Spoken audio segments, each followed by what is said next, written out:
മുൻ M P P T തോമസിനെ നിയമസഭാ തെരഞ്ഞെടുപ്പിൽ ഇടുക്കിയിൽ മത്സരിപ്പിക്കാൻ തയ്യാറാണെന്ന് വ്യക്തമാക്കി KPCC vice president A K Mani രംഗത്ത്. സംവരണ മണ്ഡലമായ ദേവികുളത്തെ UDF സ്ഥാനാർത്ഥി എ കെ മണി മത്സരിക്കുന്നതിനും ധാരണയായിട്ടുണ്ട്. മുൻ എം പി കൂടിയായ പി ടി തോമസ് മത്സരിക്കുന്നതുമായി ബന്ധപ്പെട്ട് അഭ്യൂഹങ്ങൾ ഉയരുന്നതിനിടെയാണ് PTയെ സ്വാഗതം ചെയ്ത് ഇടുക്കിയിലെ പ്രമുഖ കോൺഗ്രസ് നേതാവും KPCC വൈസ് പ്രസിഡന്റുമായ എ കെ മണി രംഗത്തെത്തിയത്. PT സ്വീകരിക്കാൻ ജില്ലയിലെ കോൺഗ്രസുകാർ തയ്യാറാണെന്ന് മണി പറഞ്ഞു. പി ടി തോമസ് ഏതായാലും കേരളത്തിലെ ജനങ്ങൾ തള്ളിക്കളയാവുന്ന നേതാവല്ല, അംഗീകരിക്കപ്പെട്ട നേതാവാണ്. അദ്ദേഹത്തിന് കോൺഗ്രസ് നല്ല സീറ്റ് എവിടെയെങ്കിലും കൊടുക്കുകയാണെങ്കിൽ സ്വാഗതകരമാണ്. ഇടുക്കിയിലുള്ള ജനങ്ങൾ PTയെ സ്വീകരിക്കാൻ നിൽക്കുക. ദേവികുളം മണ്ഡലത്തിൽ ഇത്തവണയും താൻ തന്നെയായിരിക്കും കോൺഗ്രസ് സ്ഥാനാർത്ഥി എന്ന സൂചനയും എ കെ മണി നൽകി.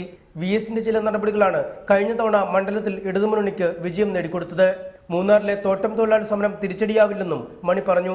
അച്യുതാനന്ദന്റെ ആ സമയത്തുണ്ടായ തീരുമാനങ്ങളും ഒക്കെ നമുക്ക് എതിരായി വന്നു, അല്ലാതെ ജനങ്ങൾ നമ്മളോട് എതിർപ്പില്ല, അന്നില്ല ഇന്നില്ല. സംവരണ മണ്ഡലമായ ദേവികുളത്തിനു പുറമെ പീരുമേട്, ഉടുമ്പൻചോല മണ്ഡലങ്ങളാണ് കോൺഗ്രസിന് മത്സരിക്കാനുള്ളത്.